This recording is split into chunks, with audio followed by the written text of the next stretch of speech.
Hey fam, King Glad Deer here. So today I'm kind of just I've been thinking about kind of my post thoughts for the new ban list posted on the TCG, and there's a lot of good to it, but then I don't really know how impactful this is going to be for the TCG, just because there are a lot of hits on here that feel reminiscent of Master Duel itself. So I guess we'll kind of talk about it in a few different ways. I'm only going to be discussing the limiteds and the bans because those are the only hits that I believe were impactful. The semi-limits and the fully unlimiteds, those won't really matter in the grand scheme of things. So we'll start with Ava. Obviously, a lot of us are familiar with how this card operates, and Drytron just creates a big loop of advantage. You know, I don't really know if it's going to be a huge problem at 1, considering, you know, the way to get it to the graveyard would be looping Ben 10, but you just shut that down with a droll, or, you know, you interrupt the Drytron lines, and it's probably not really going to provide you a lot of advantage. So, Snake Eye Ash to 1 for the TCG. All of us that play Master Duel are perfectly aware of the fact that Snake Eye Ash at 1 is still a problem. Just because you don't see Snake Eye Ash in your opening hand doesn't mean you can't find it. And we don't even have Fiendsmith in Master Duel right now. But, you know, resolving an OSS, sending it to the graveyard, you know, with a million ways. They don't even main Foolish Burial in the deck, but they probably could. So it's not, you know, unrealistic to think that this hit probably won't do anything. And if Snake Eye Ash still resolves, since Poplar is still around, it's still the +6 crazy combo that you're going to find, you know, no matter where you go. So I don't really think this hit has any meaning to it, to be honest with you. Poplar is an interesting one. I think this card should actually just be banned. Reducing it to 1 does create a small consistency issue for the deck, because at 2 you still have a chance to have at least 1 in your deck for things like Bonfire, Snake Eye Ash, you know, the other ways you could find it, I'm sure. So it does kind of remove that little line where you can just do Bonfire to Poplar to OSS, you know, that whole slew of things if you happen to open your 1 of.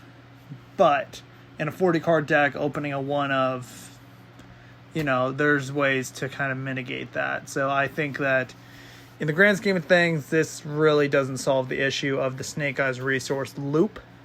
You know, I hear a lot of people talking about Flamberge being banned or even limited, and I hear you, but I think there's a lot to be said about the Poplar loop being broken would sever really the ability for Snake Eyes to push through interruption.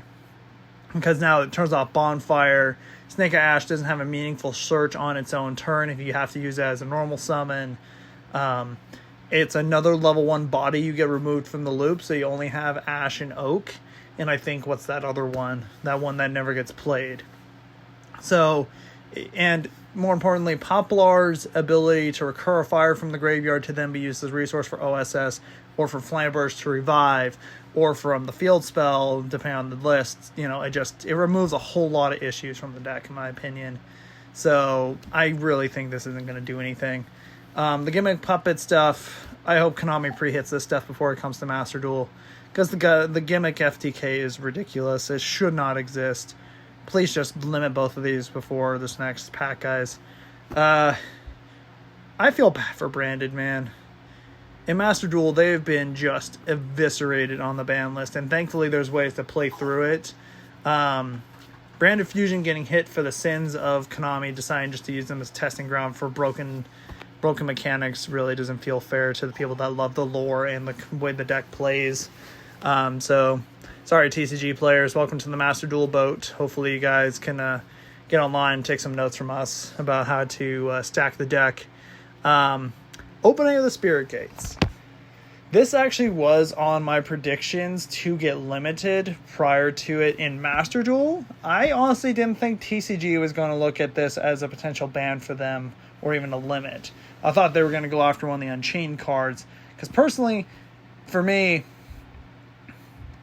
the way to counter Yubel is you interrupt that normal summon of the Dark Beckoning Beast or the Lotus. Unless they hard open enough cards to make your Phantom of Yubel, which, again, another card that really should not exist.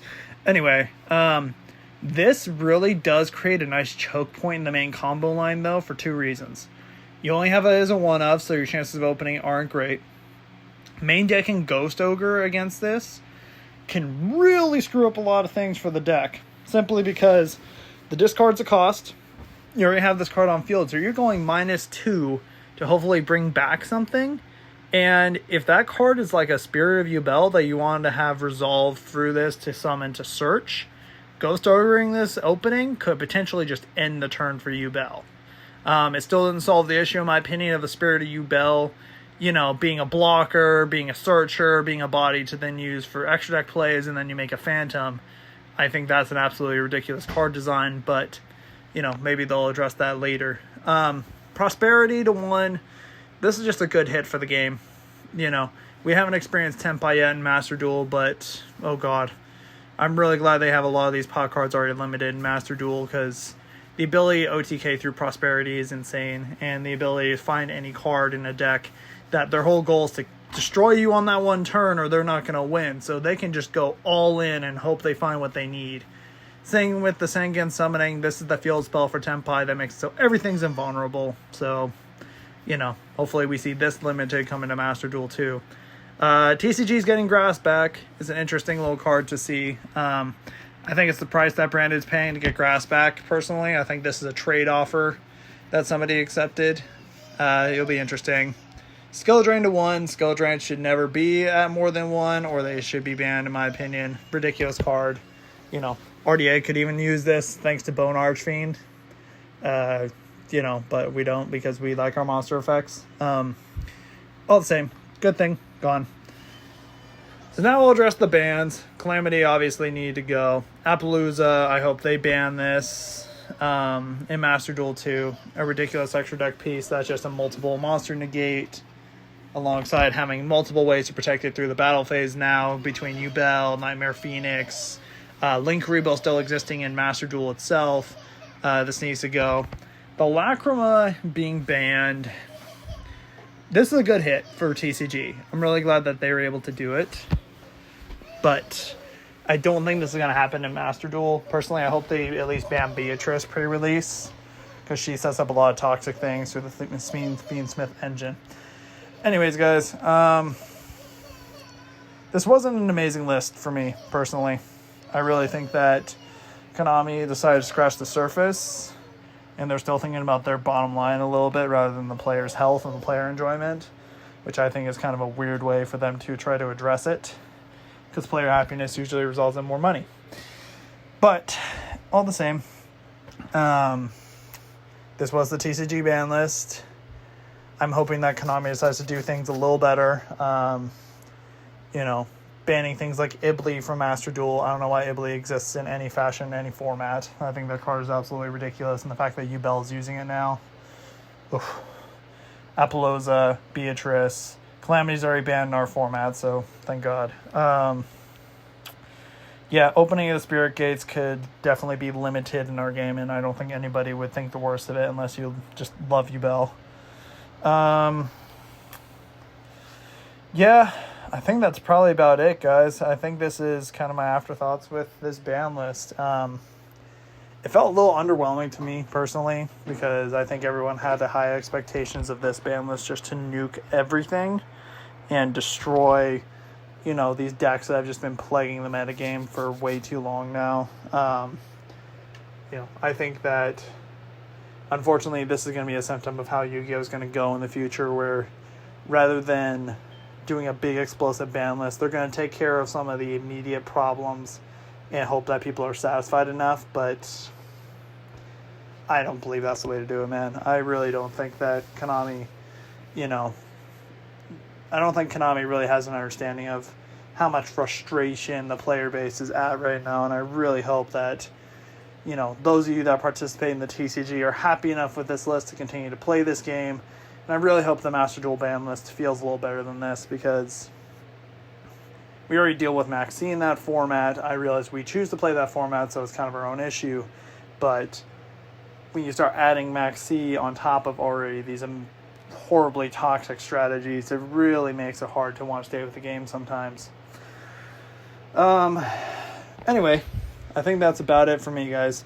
I hope everyone, can find at least a little bit of a bright side to the TCG ban list. I'm hopeful that, between OCG and TCG, they might be able to come to a consensus and figure out a good ban list for Master Duel to kind of tame the game down a little bit, especially when, we're our own format, but we also need to start looking at some of these serious problems.